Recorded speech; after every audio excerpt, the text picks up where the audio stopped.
এটাকে ব্যান করে দেওয়া হয়েছে। এই ফ্যাটটার মাধ্যমে শরীরে বিভিন্ন রকম ক্ষতি হয়।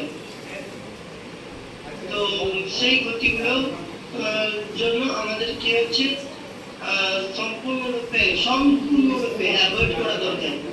সম্পূর্ণরূপে অ্যাভয়েড করা, মাঝে মাঝে ইউজ করা সম্পূর্ণরূপে অ্যাভয়েড করা দরকার। ওকে, তো এখানে কি কেকের মধ্যে এসব ফ্যাট দেওয়া থাকে,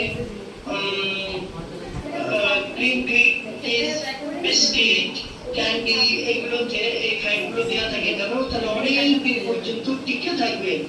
ওকে,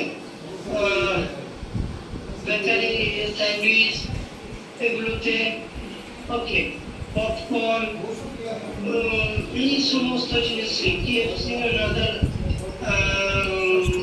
ফাস্ট ফুড, এগুলোতে পিৎজা, বার্গার, ফ্রাইজ, এইসব বিভিন্ন জায়গায় কি হচ্ছে ট্রান্স ফ্যাট থাকে, যেটা আমাদের শরীরের জন্য খুবই ডেঞ্জার জিনিস।